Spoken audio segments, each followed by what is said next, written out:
झालेला आहे. तो फलंदाज निलेश याचा बघूया बरोबर फायदा घेतो की नाही हा फलंदाज.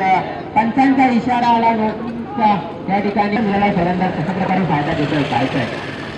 मात्र देखणा फटका फायनलच्या दिशेने 7 धावांसाठी षटकार मारताना दिसतो निलेश. 4 षटकामध्ये सामना संपणार की काय असं चिन्ह होतं. या ठिकाणी चिन्ह पाहायला मिळत येतं. चेंडू रिव्हर्स स्टेप देखणा फटका सिद्धेश आणि निलेश. त्यामुळे चेंडू हलका चढून काढलाय. तेवढंच चांगलं क्षेत्रक्षण पाहिजे 10 बॉल होण्याची शक्यता होती, परंतु या ठिकाणी आता मात्र चेंडूला पुरेपूर फायदा घेतो आणि चेंडू जातोय सरळ कोलर किंवा त्याच्या बाहेर. जबरदस्त चेंडू होता. चेंडूला सन्मान देतो निलेश. एकदा पूर्ण करतात एका धावेने संघाची दाखल होते मात्र फुटला चेंडू आणि जवळजवळ बंगारपाडा संघ इथे विजय झालेला आहे. हार्दिक अभिनंदन अभिनंदन अभिनंदन. त्याच्यामध्ये नाणेफेक होते वैभव पाटील यांच्या शुभ हस्ते.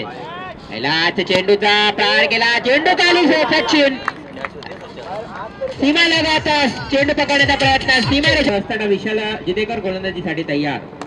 हा मात्र वारला फटका पाहायचा. जेलबाद होते की षटकार श्रेयस वाढवण्याचा प्रयत्न करतोय पण हा मात्र सीमा रेषे बाहेर गोलंदाजी करतोय. हा फलंदाज निलेश पुन्हा एकदा स्टँड चालू केला. तिसरा षटकार होतोय की काय आणि अतिशय खराब गोलंदाजी विशाल जितेकर याच्यावर. गोलंदाजी करता नितीन संदीप यांना सुंदर खेळून काढलेला चेंडू अखूर पट्टेला चेंडू आणि पुरेपूर समाचार गेले. 7 फक्त पर्सनॅलिटी मध्ये फरक आहे, कारण नितीन याच्याकडे ताकद आहे पण मुकेश याच्याकडे टेक्निक आहे.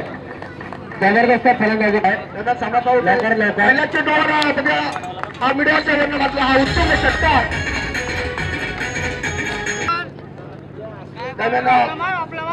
चेंडू आता चेंडू पुंड्याचा फुलटा चेंडू लॉंग ऑनच्या दिशेने मारला. हा फटकार षटकार परिस्थिती 14च्या घरात.